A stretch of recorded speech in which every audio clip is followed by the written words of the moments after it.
My name is Lanre. Welcome to my channel where I document my life as a 50-year-old currently living in London. In today's video, I'm going to talk about the lessons I've learned in the last 30 years. Let me preface this by saying that just because you're grown in years does not mean that you're learning the lessons that life is showing you, and that some of life's lesson comes with age as well as lived experience. So sit back and I'll share some of these lessons with you.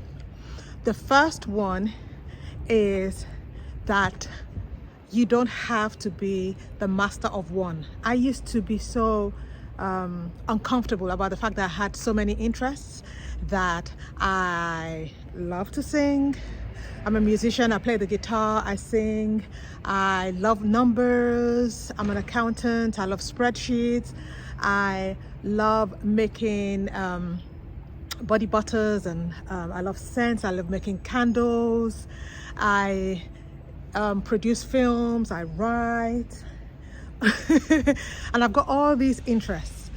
And there was a time when I thought that I couldn't find a thread that linked all of them, and I felt really uncomfortable about the fact that I had so many interests, and I tried to keep some of the interests away from the other interests.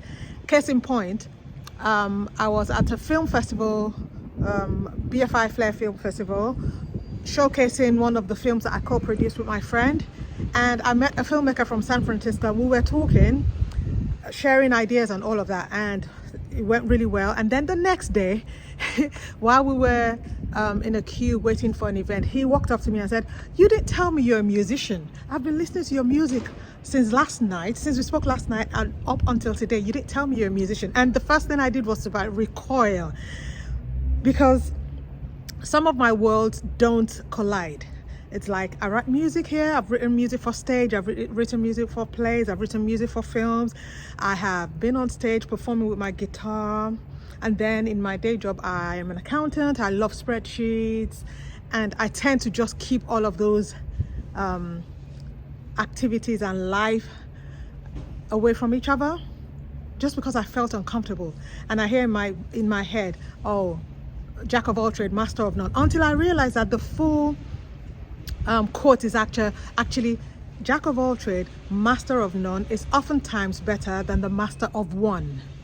So now what I do is embrace all of the activities that bring me joy. Some of them bring me money, some don't bring me a lot of money, some bring me some money, but I'm embracing all of it. And that's my advice to you: embrace all the activities that bring you joy, and don't be ashamed of being the master of many. The next lesson is that your parents or the adults in your life don't have it all figured out. I used to think that adults knew everything until I became an adult myself. I remember casting my mind back at what I thought about my parents when they were 50. Now that I'm 50, I'm like, I know nothing. I'm still learning. There's so much to learn. But when you're younger, you think that the adults in your life know everything. They have it all figured out. And then you get older and realize, no, everyone is learning. Everyone is winging it. Everyone is trying to figure it out. And no one has it all together. That is one of the strongest lessons. And it's okay. Once you know that even if you don't have it all figured out, it's okay. You release yourself of that pressure to impress, pressure to show up as if you have it all figured out, pressure to want to pretend. It's fine. I don't have it all figured out. I'm learning, and that's okay. Third one is that your relationship with money has very little to do with your intelligence or how much of maths or spreadsheets you can figure out, and more to do with how you were raised, what you felt about money, how comfortable you are with the idea of wealth or poverty, and that you cannot save yourself, claw yourself out of poverty by saving pennies.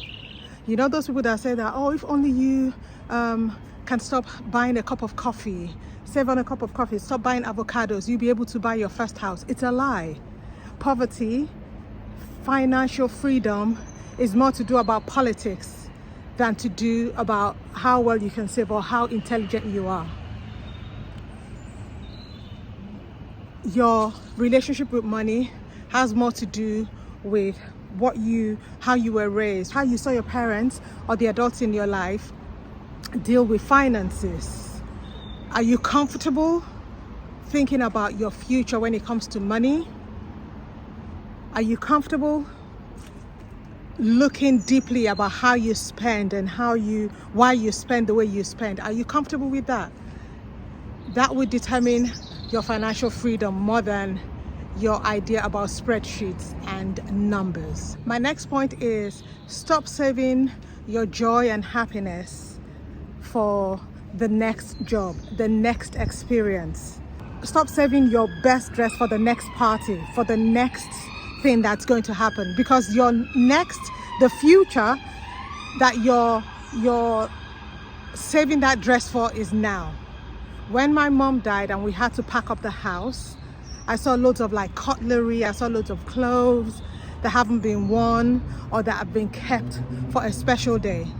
And it just clicked in my brain that you need to live for now and enjoy the things that you have now, and stop saving your best clothes and your best cutlery and your best things for when life becomes more beautiful, for when the future is brighter, for when you're going to have the best guests. That future that you're hoping to come may never come, and you would have robbed yourself out of enjoying something amazing, robbed yourself out of enjoying something great. The future is now. It's here. It's now. Live it. It's here. It's now. Leave it. And that brings me to my last point. Nobody is coming to save you.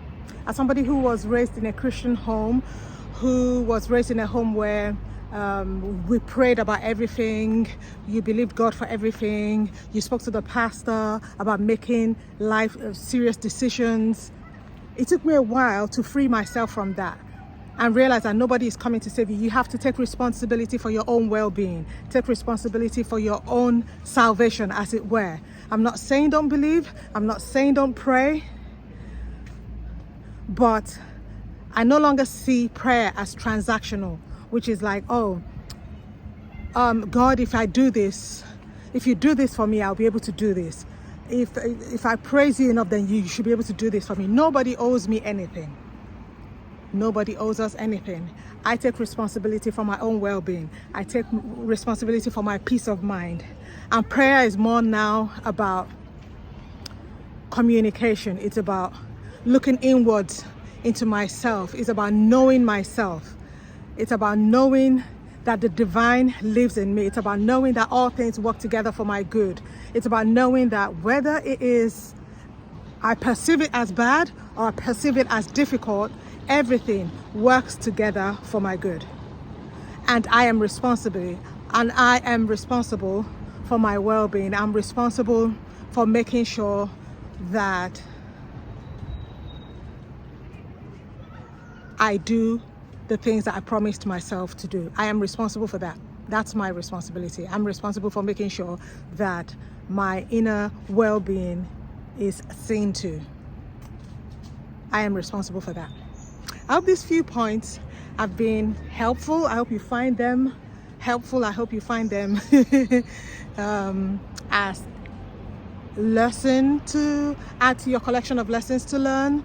And as I said in the beginning, some of these lessons, you never learn them until you've lived a little. And that's it from me. Thank you for watching my channel, and I'll see you in the next one.